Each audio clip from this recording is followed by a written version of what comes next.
everybody. Welcome to the show. It is Hump Day, and you have joined Back to the Window with Scott and Scott. I am your host, Scott Steen, lead handicapper at winnersandwhiners.com. And I'm your co-host, Scott Rochelle, senior handicapper over winnersandwhiners.com. And together we do this each and every day, 3 p.m. Eastern, 2 p.m. Central. And Scott, I'd just like to open the show and say, fuck! Okay, there you go. It's for Tyreek Hill, everybody. It happened very quickly, didn't it? It really did. I mean, seriously, I woke up and I see him start to talk about, well, we've had a stall in extending Tyreek Hill. Hour and a half later, he's gone. So, yeah, it's not a good thing. Not a good thing at all. Not a good day to be a Chiefs fan. However, I do have something to cheer up Chiefs fans or Kansas City fans. If you're from Kansas City, you're depressed today. Here's a little clip from yesterday just to lighten it up. They're down 3-2. And there's a ball well struck. Deep left center field, and that ball is long gone. Almost hit the scoreboard. Bobby Witt Jr., everybody. That's one for the Royals fans. How far do you think that went? Like 450? Well, the fence was 379, and he jacked it over the berm. So I'd think that's really close to 450, probably in the 440, 450 range. So it's good to be here, everybody. Hope everybody had a great day yesterday. Scott, how'd your gambling day go? You do all right? Not too well. Wendell Carter Jr. killed me. I had him over 9.5 rebounds. He had 7 with about 21 minutes left in the game. And then he had 1 rebound the rest of the game. Brutal. Absolutely brutal. What just happened said, fins up, baby. We might win double digits this year. God, I hope they planned on handing the ball in the end around a lot. I don't know. Have they got a quarterback that we don't know about, Scott, down there in Miami? I think Brissett's not there anymore. No, but Tua's okay. I don't think he's amazing. We'll see how it goes with the brand new coach. Maybe they'll click. I mean, hell, McVay made Jared Goff look pretty good for about a year or so. So maybe they can catch lightning in a bottle. Long term, I still don't think Tua is the answer. But Waddle and Hill, is that the best wide receiver duo in the league at this point? Well, I'm sure if we say yes, we'll be absolutely roasted by everybody. Probably from what, the L.A. I'm just asking because L.A. is Odell signed a 1-year deal though. Is right. He back in? Is he back in Los Angeles? Or is he a free agent? Well, I'm assuming he's coming back with the injury, and okay. Odell. And of course, Antonio Brown's not there anymore. I mean, you still have Evans and Godwin. Yeah. For Tampa, I don't know about Godwin off the injury. It's easily a top 3 wide receiver tandem in the league. Yeah. Absolutely. Tua says Tua can throw it 3 yards. Is what just happened. That's all you need for a Cheetah. Miami fans, you're gonna love the shit out of this guy. He's gonna do things. He's gonna make plays that you didn't think was possible before now. So congratulations, you're getting a hell of a player, and by all accounts, pretty good dude. Obviously had the well-documented troubles in college, but has been a pretty good citizen here in Kansas City. So, and officially, you got to do what you got to do. Congratulations to Tyreek Hill cashing in. He is a player of extraordinary talent. He gave us some good years here. Gave us a championship. And the bottom line, Scott, you can't pay $70 million to 2 players and hope to build the rest of your roster. Just can't do it. Oh, I figured Bronco Devil be checking in. He's here to gloat. You knew that was coming. King Me's in the house. T Train, what's up, Tony? Who scores for Anaheim tonight? Terry again, Zegras or Milano? Scott? I don't mind Terry. I mean, Terry's been pretty solid for Anaheim this season. They haven't been a good team, but they got some young talent. I don't mind Terry again. Very good. I think Zegras is okay. I think he's more of a facilitator, but I'd probably go Terry. Okay, good enough. James S. says he almost threw away his St. Bonnie's ticket last night. He had St. Bonnie on the money line and the under. Scott, you and I were talking about that game before the show. I watched the end of that game here just a minute ago, and yeah, Bonaventure was down 4 points with less than 30 seconds left, and Virginia, once again, it all comes down to here's an idea: make a free throw. Can't do it. Missed the front end of 1-1, and that pretty much cooked him. So the under was a pretty solid bet. Peter Wolf in the house. Peter getting psyched for a big weekend. Hopefully a big weekend. Hopefully it'll be 2 days. I know Peter's a big, ironically enough, St. Peter's fan. So daughter is your daughter is a professor there, or son, Peter? One of his offspring is a professor at St. Peter, so that's got to be cool. Big X in the house. What's up, Big X? Bronco Devil says F Virginia. Lost my parlay. Sorry, buddy. What does everybody think of Texas A&M tonight? -3. Hell of a defense. Scott, can they score enough? I think they could. Of course, Wake Forest would have been a tournament team had they not completely just butchered the game against Boston College. So you can make an argument that both these teams were in a great opportunity to make the tournament. A&M just got hosed. I don't really have much more to add. A&M did about all you could. I mean, A&M did what they had to do. They just got lost hosed. Tennessee in the finals, but yeah, I'm going with A&M. I just think they're the better team. I think you have to. I think and I'll tell you why. At least part of the reason for me is I've counted on Wake Forest a couple times this year, and they've absolutely let me down. Wake Forest, I don't know that you're quite fucking dead to me, but you are on life support. I like this A&M defense, man. This is a defense that hasn't given up more than 65 points in their last 5 games, all against, I think, what is better competition than what they're playing tonight. Well, with the exception of Alcorn State, but they gave up more to Alcorn State than they did to Oregon, Scott. I just like the part that involves A&M actually being at home. They're not in the neutral site portion yet of the NIT. So you're getting A&M at home where they went 15-4 straight up in the regular season against Wake Forest, who went 5-5 on the road.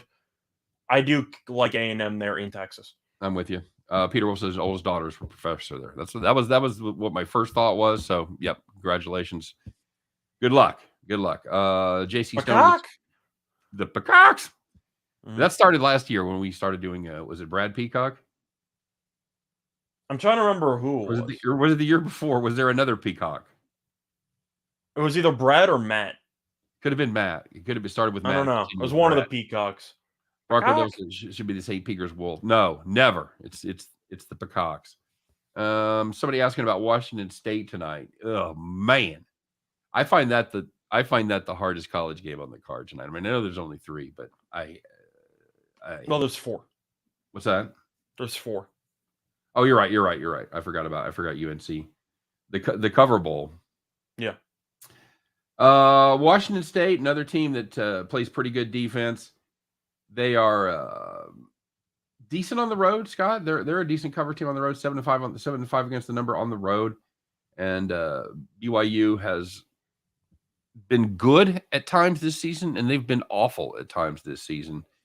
We're gonna roll with the defense. What team shows up here, buddy?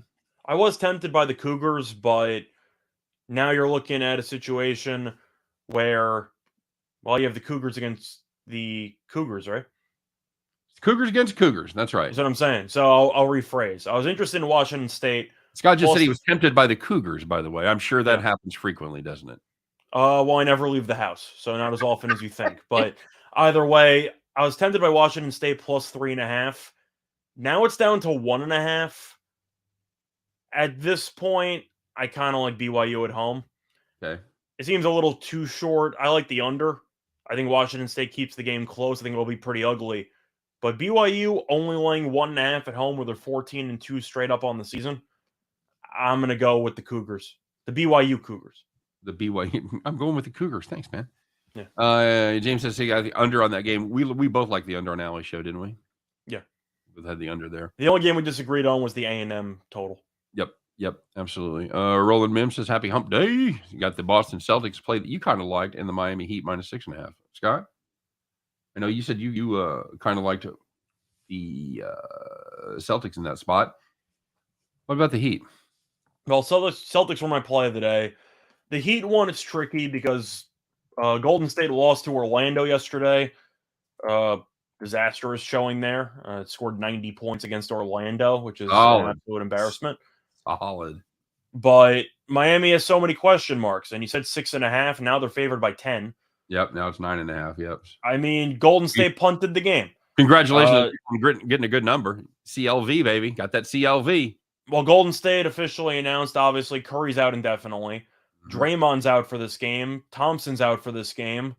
Porter's out for this game. Yes, they're benching everybody besides Poole and Kuminga. So if you want some player props, I'm not taking Wiggins because he sucks, but I'd look for Poole or Kuminga to go over their points. As for Miami, though, Butler's questionable, Hero's questionable, Oladipo's questionable, Martin's questionable. I don't know who's playing. I guess I'm leaning Miami, but like under maybe. I don't know what the hell I want. Yeah. Do you? I don't hate the under there. This is a Warriors team that's gone under 6 of their last 7. I do like that. I wonder what the answer for Adebayo is going to be. He's one of those players that you always have to see who's going to be guarding him. So It's going to be Looney, or they're going to try, but we'll see Right. what happens. But Golden State's bench squad has been okay filling in. I know they beat San Antonio earlier in the year. They hung around against Denver. So they've looked okay when everyone assumes they're going to get their ass kicked. I'm not sure if Miami's going to rest anybody after no showing against the Sixers bench, but I can't lay 10. I don't know who's going to play for Miami either. I think it could be an okie doke spot. I might let this number go and see how high it gets, and then take a little buy low spot. What just happened the last time the Heat let us down 2 days ago? I think 2 days ago they kicked my ass. Tell you that much. No friend at all. Who was somebody's asking about Wilmington? I like the team that covers a lot. I like the team that covers a lot getting points. So I guess it's Wilmington or pass. We were talking about that before the show. Wilmington 13-4 against the number as a dog, and the Middle Tennessee State Blue Raiders 16-3 as a favorite. It's really a game where phenomenal. You should watch out of just, I'd say, betting loyalty, because both teams, I'm sure, made a lot of people a lot of money this season. Absolutely. I'm expecting a nail biter. I've always gravitated more to Wilmington, even though they killed us in the CAA title game, where they blew that lead against Delaware. Pretty bad beat there, but still, I guess I'm leaning Wilmington because they're getting points. 4.5 does seem a little bit large. I just don't think BU was that good. So I think the lines might overreact to how Middle Tennessee State played yesterday. Yeah, I agree. It's to me, and these two teams are very similar. Not just their cover numbers, but they're very similar teams. They both play decent defense, very good offenses. You know what? I've got to take the points there with you as well. Yeah. Just parlays went 4-0 and 8-2 yesterday. Doesn't surprise me. JR Black. No, it's solid picks. We tell you pretty much every day to make sure that you listen to everybody on the Max Wagers Network. And of course, we always have a special affinity for our pals Jim and Chris over at Just Parlays. Number one, because they're good guys and they're friends of ours. Number two, it's unbelievable. He's fucking hitting parlays like left and right. Just unreal. So, by the way, Bronco, to answer that question, if you have to watch Ooey Pooey, maybe once out of the year, just for loyalty, if you made money fading them the entire season. Of course, you can't anymore. I know last year, for example, OKC had that massive tank job where they didn't cover a point spread for about a month. I'm sure you remember that. Vaguely aware, yeah. Let's just say I went out of my way to watch a couple of Oklahoma City games. You have to. You have to go. Are they really that bad? Are you going to avoid watching any car accidents? You got to watch a couple, you know? Speaking of which, we'll be back with our racing show on Friday. Yeah. The newly minted Left Turn Mania will be back and in action on Friday after our normal We show. skipped last week because, to be honest, I was in Vegas, so I was a bit busy, but also it was a brand new race. We didn't want to take a full crapshoot. Well, yeah, and the other thing was it was college basketball all day, every day over the Nobody week. cared about NASCAR that week and whatever. And again, NASCAR is not our number one sport. We had some fun with it during the pandemic. We did pretty well. We thought we'd bring it back. He watches it. He was excited. We've had a terrible year for starters, but we didn't want to compound that. Like Scott said, going to Atlanta, new surface, new car design, and they also had restrictor plates for the first time ever. So anybody, I don't care what kind of expert you were, if you listen to somebody talk about NASCAR and they go, I know who's going to, you had no fucking idea. No. Of course, some people I'm sure said they knew everything because they picked Byron to win and he won. But at the end of the day, it was a randomly new speedway. And if you were backing blindly just speedway drivers, I guess that counts as handicapping, but kind of like there's no research to go off of. Yep, agreed. 1777 memorabilia in the house. Ninja 13 says Middle Tennessee State Wilmington game over 136. Opened at 138.5, jumped to 140, and now it's plunged to 136. Why the drop? I'm assuming because it's a title game. They're just expecting a little bit of tightness maybe in a neutral, if I had to guess. And it could also be the situation with Josh Jefferson, too, because we talked about that yesterday. And you know if he ended up playing, Scott? I actually don't. I just know that they were up 30 in like the middle of the second half. So if he played, he probably didn't play much, is what you're saying. Yeah. Or if he did, then, well, they didn't really need him because they were going to win that game by 20 anyway. Yeah, that's my only thought is that somebody's got some inside information on Josh Jefferson. Of course, is the leading scorer for Middle Tennessee State. I'm trying to see if I can find anything, and I wanted to see if he played yesterday and how he did. I think I might lean under just because of the fact that Wilmington really did a great job against Northern Colorado defensively. Mm-hmm. Yeah, that was stunning. I had the over there. I love that play. They clamped them. Wilmington did everything you could ask. They put up 80. Yeah. You know, if you just said Wilmington's going to put up 80, how much do you want to play in the over? I'd have said a shit ton. What was the number in that? 153. It dropped, and we talked about it on the show, and I said, I advised right into the teeth of that fucking what appeared to be a sharp move. I said, go ahead, play the over. Still like the over. I think they put up 56 or something in the first half. We were something like that. Yeah, we were fucked at halftime. I know they put up 80 plus in the second half. Way too little, way too late in that one. So. I'm assuming it's based on good defense and potential title game tightness. If I was thinking of an angle, but that would be my guess. Yep. You got any thoughts on this total for this game? For which one? For the Middle Tennessee State game, you want to put you want? I'm leaning under, but once again, I'm not going to actually have a play on the total.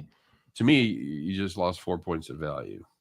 You're asking me what I would lean to in general. I'd lean to the under, but I'm not playing it. All right, good enough. Hey, we got all excited talking about everything else, but let's catch up on yesterday, Scott, because there was some stuff going on. By the way, please remember to subscribe, to like, all that good stuff. You know the drill. Hit the thumb, hit the subscribe button. Get over there to Max Wagers Network. Get subscribed over there. I know we've got a ton of folks that watch, so please make that just a little bit of effort there and do that for us. We would appreciate it, of course. And don't forget to get entered in the contest. It's I have the copy in front of me. I'm trying to remember the exact name of the contest because it's a really cool thing, Scott. Nope, I have it yesterday, but it's basically 15 questions, and it's going to be over the Elite Eight game starting on Saturday. Excuse me. There's going to be totals, going to be sides, and going to be some player props. Anybody gets all 15 right, 10 grand right in your pocket. If that doesn't happen, the person who gets the most right going to win 1,000. There's other prizes as well. Absolutely free to sign up. So the good news is all the notes are in the show description. So make sure the links and everything, make sure you check that out and check out, check out our Sweet 16 guide that they're furiously finishing up right now. And the link there is there as well. Any thoughts on that, Scott? No, I feel like you kind of touched on everything. All right. That's where you were supposed to kill for about 30 seconds there. Yeah, I know. I recognize it, but I wanted to make sure that we got the shot of you drinking something. Douchebag. Okay. So let's talk about what happened yesterday. There was some good news out there. Wasn't necessarily for Chiefs fans. Okay, I'm gonna let it go now. All right, very good. All right. It wasn't there was some good news, Scott. There were some winners and there were some whiners. There were some people that as we like to say took it in the shorts. And there were some people that took it to the bank. Let's find out whose camp you are in as we reveal the Hump Day edition of Call the Cops.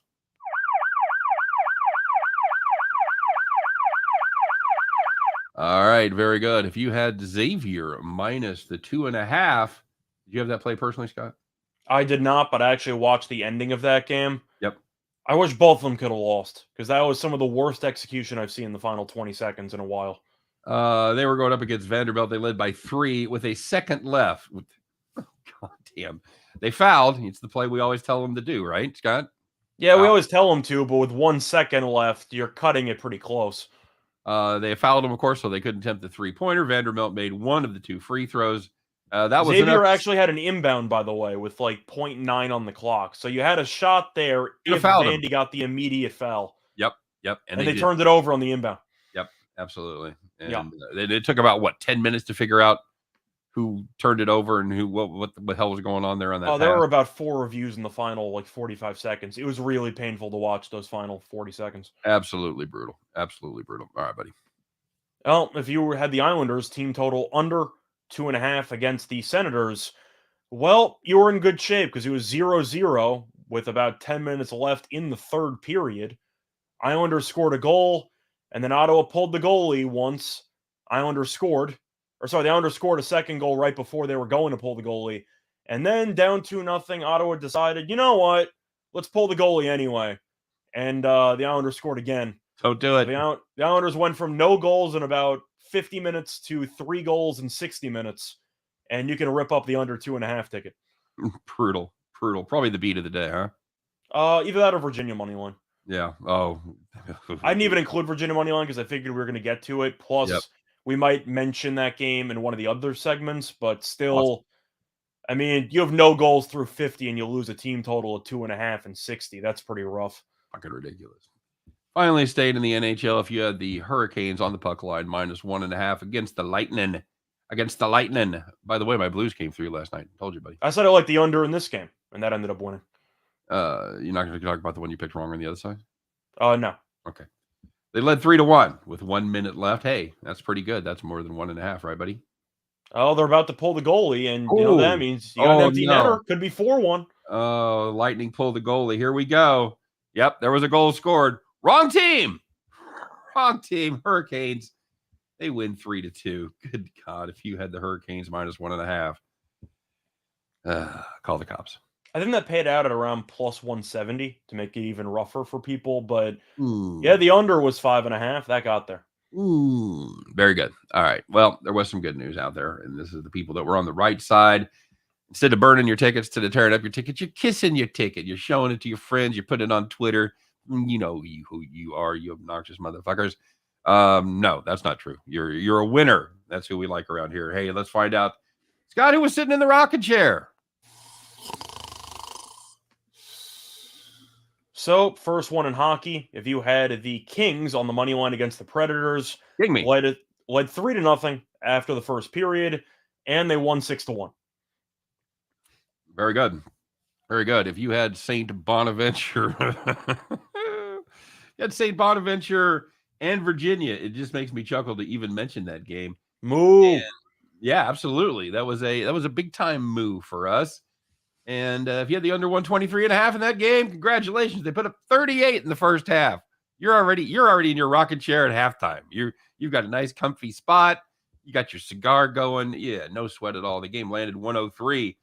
It was a little tight there. We thought there might be a little overtime. You might have survived in overtime, to be honest. It still would have taken a much stronger 5 minutes than they played at any other point in the game to get it over from there.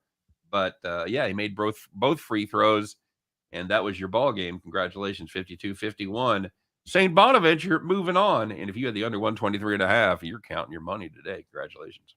And the last one, if you had cover machine UNC Wilmington -2 against Northern Colorado, led by 13 at the half, and they won by 16.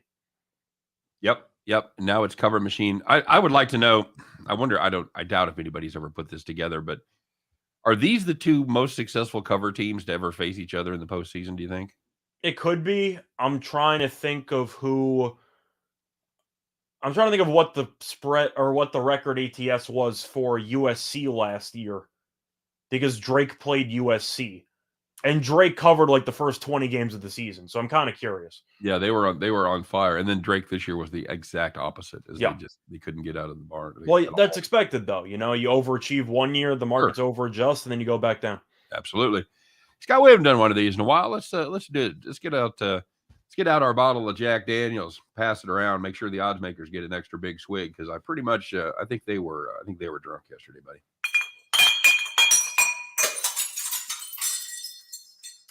It's hockey. Go ahead. So, by the way, Tim, I originally had the Bucks in for the rocking chair, and I decided to give a brief brag about our farm, so I decided to switch it. But yes, the Bucks were also a rocking chair at -6. Anyway, for Oddsmakers Are Drunk, you had a nice matchup between the Rangers and the Devils in hockey. Game total was 6. which sounds a bit low because the Devils usually have 6 goals or in their games by the end of the second period. And what do you know? It's exactly what happened in this game. The Devils scored 7 goals by themselves.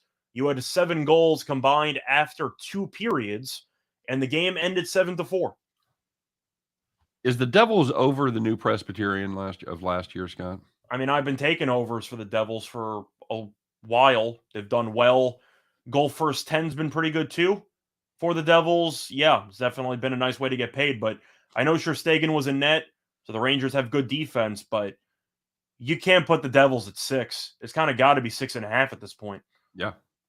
Yeah, and you've even seen some stronger numbers than that in games involving the Devils. So, all right, very good. Let's catch up on the comment section. I liked the Seahawks yesterday, as we talked on the live show. That Scott, Ninja checked in. Am I still having allergy issues? Yeah, I've got a little bit of today. It moved into my throat a little bit of coughing. I thought the allergy part, the sniffles and all that had gotten better, but today I woke up and of course it's crappy weather here too. It's about 50 and rainy. So, yeah, I don't know. I'm all right. I still feel fine. It's just annoying. So, anyway. Fernando, to answer that question on a 2-team teaser, it varies. So, read the actual rules. Yeah, read the rules of your book. Some have teasers that ties count as losses. Some count as pushes. Hell, even some count as wins. But you're not going to see that many of those for 2-teamers. Fernando, it's kind of a trick question. I would say depends on which book you use. The majority most have reduced. Wait, you think most are losses? Yes. Yep. I think it varies, but the point is check your book. Chris Lyons checking in. I always talk to Chris because Chris is a nice guy, but he always roasts me when we lose. So especially me. He said he's checking in. Maybe he's the jinx. Sure, I'll put it on you, Chris. It's all your fault. No, it's just a weird bad stretch. And the weird thing is, you and I were cold kind of at the same time. I was going all right. You were cold, and I was cold. You were doing all right. But the farm never suffered. We had a couple losing farms in a row. So even the farm was a little worse than usual. But we still. I don't think we've lost more than like 2 or 3 farms in a row in like 3 months. It's been a while. It's been a while. So Chris, keep listening. And I promise it's going to get better. That's the way it is. Super Slices, his book uses a reduced payout for a push. That's very nice. Mm-hmm. That's what you're actually looking at. Thanks, Nathan. I appreciate it, buddy. Man, there's just not a lot. What are you guys looking at tonight? Has anybody put anything in there that I haven't missed? So the thing is, it's mostly an NBA day, but the card in the NBA is definitely more quantity than quality. Yeah, no question. Thanks, Eric, by the way, for the kind words. Just catching up there. What's your favorite? Let's do that. I know you took Boston as your play of the day. You and I talked about some other things that we kind of discarded. I'll ask, do you have any thoughts on that Boston game? On the Boston game? Yeah. They're playing Utah in Boston. No, I want to see who's healthy. No, I know what the game. I want to see who's not playing. Boston's basically entirely healthy because Smart and Williams are supposed to be back. Boyan's still out for Utah. Yep. Man, how are they going to win without Azubuike? You know what? I probably don't like it as much as you do. I know Bogdanovich is out, but I just have a hard time going against the Celtics at this point. Yeah, they are playing good basketball. They kind of jacked around a little bit with OKC, but for the most part they've been good. And of course, Utah's been better too, and Utah's been playing a little better basketball. To me, that's a lot of points to lay. I'm not. You think 4.5 is too many? Well, yeah, I've got it at 5 now. Okay. Yeah, I'd be tempted in the 3.5 range. 4, just with Gobert. I just don't know what's the answer for Gobert, buddy. Well, Gobert's been terrible for the last couple of games, so I'm not sure if he's injured or something, but last 2 games he's been bad. He had 4 rebounds against the Nets, 4 in 31 minutes. I don't know what is going on with Gobert, but what I do know is that I mentioned it on my Play of the Day video. The Celtics are 22-4 straight up in their last 26 games. All 22 wins have been by at least 6 points. Isn't that kind of wild? Yeah. Yep. It is. It's one of those things that sometimes you have to dig a little deeper to find those. I had to count it to make sure. I'm like, that's by more than 6. I'm like, 22 wins, all by 6+ points. Like, wow, nobody's talking about that. Tim Earle's got some plays. By the way, make sure that you listen to Tim and his brother Nick, as well as Detroit Lenny every day at 5 p.m. Eastern time doing Game Time Decision. He's got the Pistons plus 5.5, Grizzlies plus the 2, Celtics -5, Timberwolves +2, and he's got Florida Atlantic on the money line for NCAA baseball. We keep threatening to have Tim on to talk NCAA baseball. That is not something that I am particularly strong on. I like it. I watch it at least when it gets to the playoffs and regionals and things like that, the super regionals. Yeah. Scott, I'm always behind the 8 ball for college baseball. Yeah, we need to get Tim on. We need to stop just running our yap and get him on because he's a good cat. I like watching their show. I think the one question I will ask Tim, because I feel like it's a tricky question that a lot of people deal with when they try to venture out into a new sport or a new league. Where exactly do you start when it comes to doing baseball research and what you should be looking for? It's a good point. Are you looking for the same things that you're looking for with MLB? I'm assuming there'll be differences.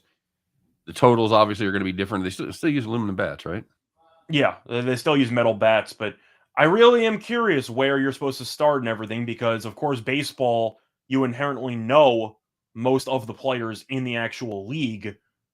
Now in college, you have to dig up stats. I don't even know if ESPN has a stat sheet for baseball. Longhorns have a great baseball team. Yes, they do. I know they were number 1. Then Texas State beat them and they lost to like 4 in a row. But they were the preseason number 1. I know the basic stuff. I can't say I really know much about players. Right. They use BB core bats that are more similar to a wood bat. Okay, so they're still aluminum, but they have like a hard core. I got you. Start with the conference. Started with the American and the ACC because I live in North Carolina and it's close. That's not a bad idea. Brock or Roman? I'm going with. I'm assuming that's a wrestling question. Yeah, we're going to be doing WrestleMania is a week from this weekend. Yeah, I'm going with Roman Reigns. Because you got to beat him at some point. It seems like Roman Reigns is built up as being. Of course, he's the face right now, but you kind of got to actually beat the damn guy once in your life. It seems like the crowd actually likes him now. I'm going Roman. You? He keeps the streak alive. I think so. Yeah. I mean, what is he? He's 0-for against Brock at this point? I think he is. I don't think he's he's like 0-12. Like Brock Lesnar. I'm assuming. Well, I'm assuming that Roman finally gets it done. But whatever. Okay. All right. You know what? I'm going to save my pick for the show. I want to read a little more, but I have a hunch Lesnar might beat him. I think if Lesnar wins, then I don't know what the hell they've been doing for the last year and a half. Well, just building up Roman to lose again. See, here's the thing with guys like Lesnar, they sign these huge contracts and they only have to appear, 6 times a year, 8 times a year. So I want to know if they're plugging in Lesnar more to Raw and to SmackDown? Is he doing more weeklies or is he still just doing the big shows? I think he's doing a couple more weekly, but not much. But at the end of the day, at some point, I'm expecting Roman to actually win one when you're being built up as this invincible force. I think it's a good spot for him to win. Just saying. Proco Devil says romaine or regular lettuce. I'm not a lettuce guy, so I'm romaine all day long. You mean that? Keep that shitty. You're not an iceberg guy? Fuck no. Unless you want to, people that give you the wedge. That's like gonna make your own pizza. What are you doing? You're just giving me a wedge and some shit around it. Fucking chop it up. Is it ironic if they served iceberg lettuce in the Titanic? I see what you did there. Yes. Thank you. Get it? Because it's an iceberg with an iceberg. Fernando Encina's prediction: Pain. What's that from, Scott? Rocky 3. There you go. Look at that. You just jumped right into it. Yeah. I know most of my sports movies, but my dad and I quote that every now and then. That exact line. Okay. There you go. Very good. Clubber Lang, one of the best movie villains of all time. It's what's amazing is how tiny those guys both are. Yeah. They're both like what, 5'8" or so? 5'8", 5'7". Mr. T? Yeah, he definitely wasn't the tallest guy. No, but he was about the same size as Stallone.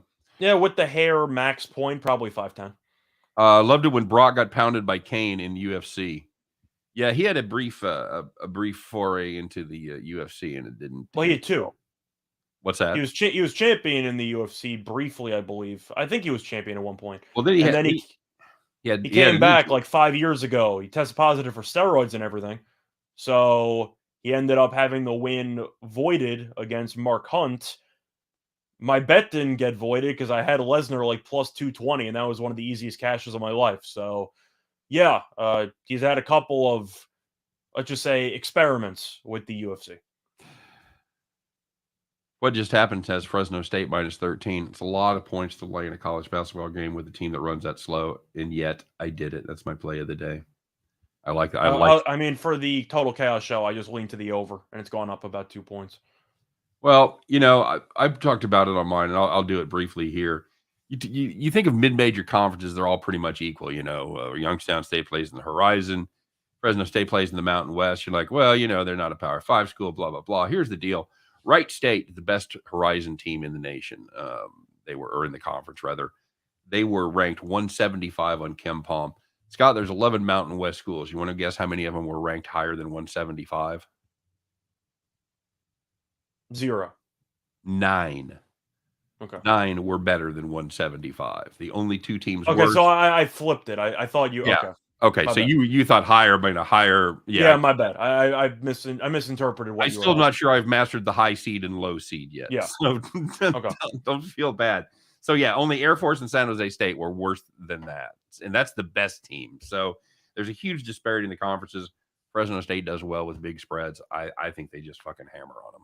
Yeah, I really thought you meant the other way around. So No, I get that. it wouldn't have been 9. It would have been like 2 if I was going with the inverse to your question. Okay. All right. Yeah, So exactly. whatever. Exactly. No, and I give you credit for 0. 0 was pretty close to right. When I first started going through them, I thought it was going to be 0, but I go, oh, yeah, that's right. San Jose State's terrible. So a lot of people riding the Penguins, and man, are those Penguins pissed because they've got those little short legs. They just waddle. You can't ride them. Stop it. I'm sorry, Scott. Youngstown State, a lot of people on them tonight. You see it? It's 13 is so many points, but the Horizon League compared, it's definitely the weaker conference. Yep, agreed. Yeah, I just have thoughts on the over. Pitt or Youngstown? What? What are we asking? Oh, Penguins. Oh, I'm assuming they were because we were talking about Youngstown. Does Pittsburgh play tonight? Penguins play tonight? let me check. We'll do both Penguins. We don't care. Yeah, they play Buffalo. They play Buffalo. There you go. Give me the Penguins. I was gonna say Pittsburgh by murder. I mean, they kill all the weaker teams all the time. Give me Pittsburgh puck line, and give me Fresno State over those Penguins. That's Buffalo has been pretty good lately, but Pittsburgh has as well. Totals at 6. I'm trying to think what I actually like here because both teams defensively have actually been pretty good for the last week and change, which sounds crazy because Buffalo defensively has been such a mess the entire season. Yep. But recently, they gave up no goals against Calgary, which is extremely impressive. Gave up 2 goals against Vancouver, 2 goals against Toronto, 1 goal against Vegas. Defensively, they've been okay. I might actually lean to the under. Yeah, I don't hate that because I wonder who's going to score. So, and Pittsburgh still pretty good goaltending. Fresno State threw up 28 3-pointers in the last game. They're going to play faster than normal. You and I talked about that on Alley's show. We both like the over there. And so does the rest of America, Scott. We are line movers because we had it at 130. It's now 133. Timmerl says Buffalo for the cup. Okay, buddy. God bless. Red Solo Cups. But we both liked the over in that game, even though Fresno State was involved. So that's part of my theory behind picking that spread, that I think it's going to be a little higher number than we're used to seeing out of Fresno State games. So yeah, I do want to ask you though, since of course we're saving a play in the NBA for later, but I don't really have many other thoughts on the NBA. To be honest, I did 2 podcasts on the NBA today, and I wasn't a big fan of the card, but we still went through every game. I am going to ask you though about how we started the show, because you started off with a brief, I'd say, noise about the trade that took place, and I am curious from a futures perspective. Yep. Do you think Kansas City still wins the division? Because that whole division's kind of gotten nuts. Let me see what they do with their defense. If they've got to plug some holes. They've got to plug some holes on the defensive line. We need another edge rusher. They've addressed the defensive backfield sort of. We're really light on depth at linebacker.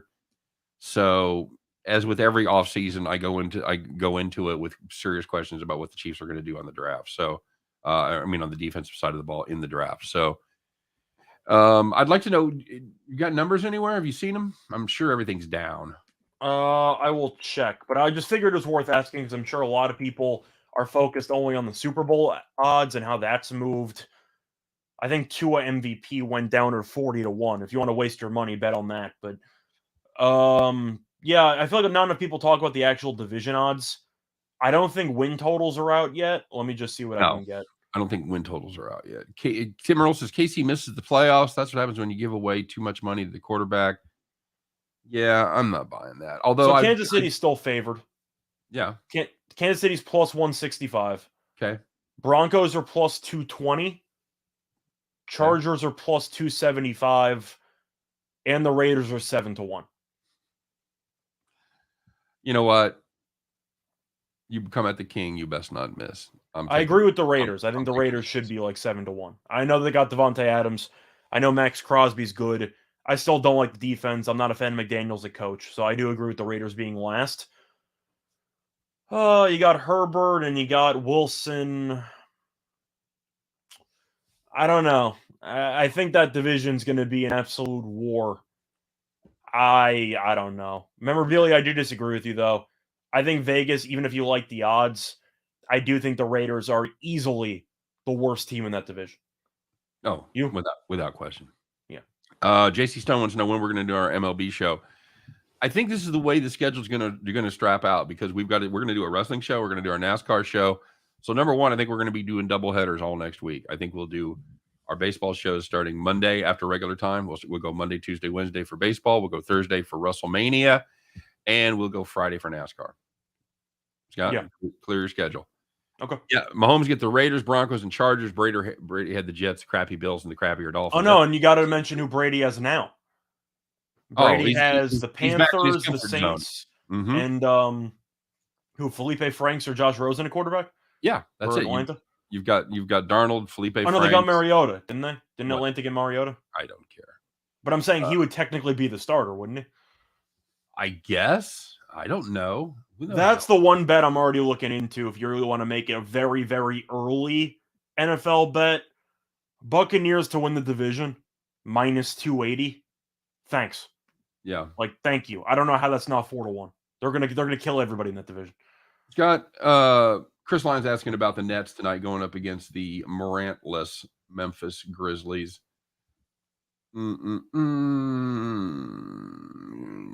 Yeah, I got to go Brooklyn there. Laying a 1.5. We got Kyrie.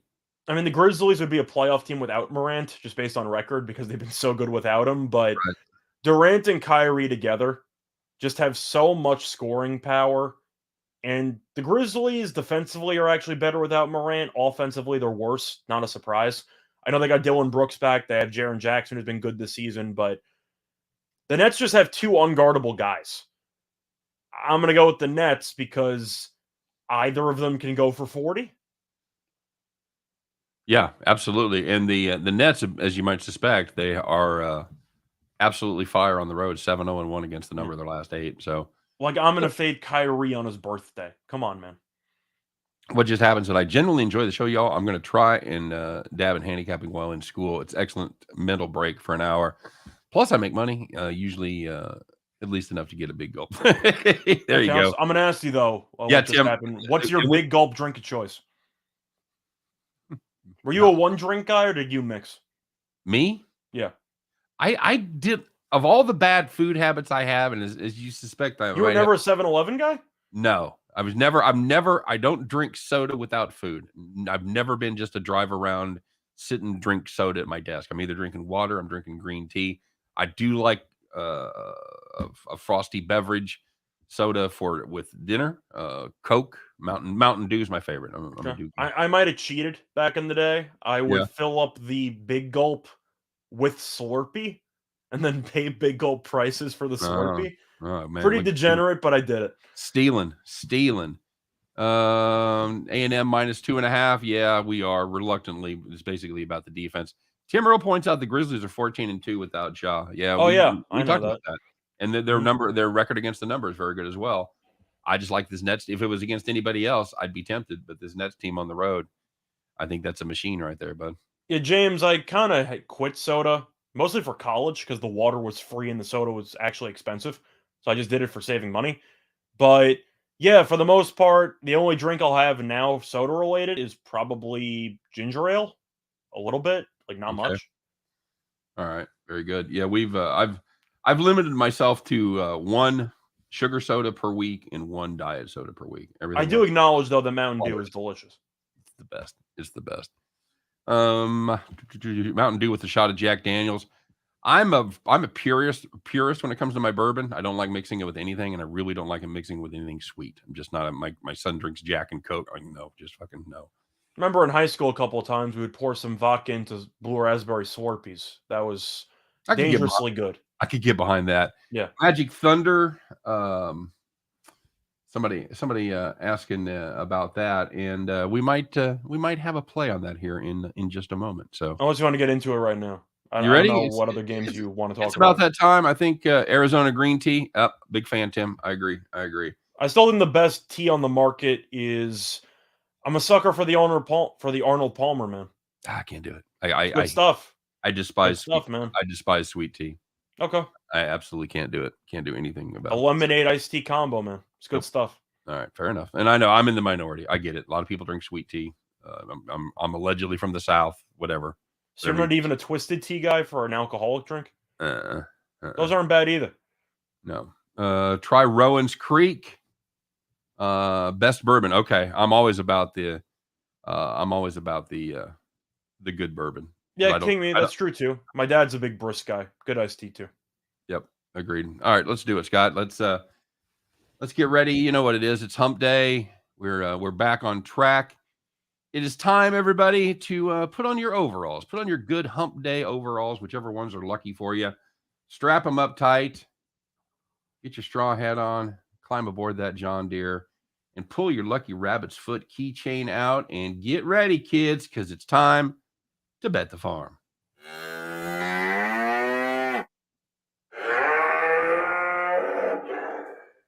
All right, Scott, we did have a bet the farm play yesterday. How'd we do? We had the under in the Virginia St. Bonaventure game, and we ended up winning. Cue the banjos!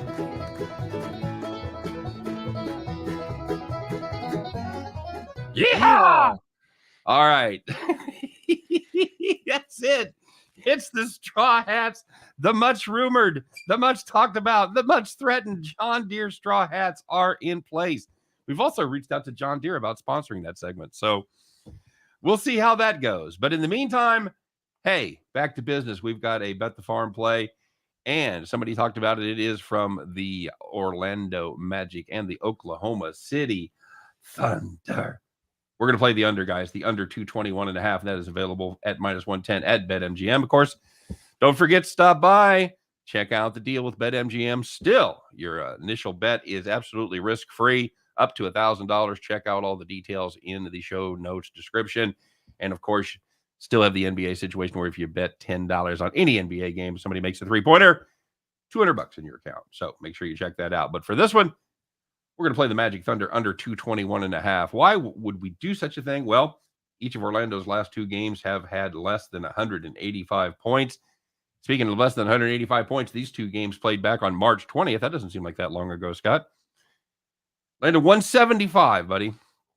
175. Oklahoma City, they are what you call not good on the offensive side of the ball. They rank 30th. And the only team that can make fun of them, Orlando, because they rank 29th. If you're scoring at home, that's last and second to the last. And finally, excuse me, guys, didn't even have time to grab the cough button. All right, finally, we talk about the status. We always want to look and see who's playing, who's hurt, who's going to go, and who ain't. We have 2 guys, 2 very important guys. Wendell Carter may not play for Orlando. He came back after an injury last night. He was kind of banged up again. I doubt he goes. On the other hand, Gilgeous-Alexander, he's also questionable for this one, but he looks like he is in a position to go. He played the last game. He's still a little banged up, but we think he's probably going to go. But if those 2 guys miss or are not 100%, it even adds more fuel to this under fire. So that's going to be our Bet the Farm play, it is going to be, once again, the Orlando Magic and the Oklahoma City Thunder under 221.5. Scott? Yeah. Also to add, Wendell Carter Jr. is averaging about 15 per game. The last game that landed 175, Orlando scored 90. Yeah, Wendell Carter had 30 of those 90. Yikes. So he really dominated the game. If he's out, that's a big loss for Orlando. Yeah, that's huge. That's pretty much not a piece of their offense. It is their offense. So, all right, that's going to do it for the farm. That's going to do it for the Wednesday edition of Back to the Window. As always, we appreciate everybody stopping by. One more time, don't forget to like and subscribe. Check out everybody else on the Max Wagers Network. Cool place to be, cool people to work with. We always have a blast when they're on their shows, when we're on their shows. And don't forget, Allie's going to be on our show on Friday. She's going to be back after, I was going to say something rude. I'm not, after not being able to find her cat on last. And that was, I'm not making that up. That's why she missed the show. She had lost her cat. So she found the cat. Everything is right with the world. She'll be on the show Friday. And of course, don't forget to check us out Friday doing NASCAR. And we're doing double headers all next week with baseball, NASCAR, and WrestleMania. Full schedule, everybody. You guys are the best. Appreciate you stopping by. Appreciate all the comments. And good luck on all your plays today. Once again, we'll see you tomorrow, 3 p.m. Eastern, 2 p.m. Central. Scott and I do our very best to help you on that endless journey to head back to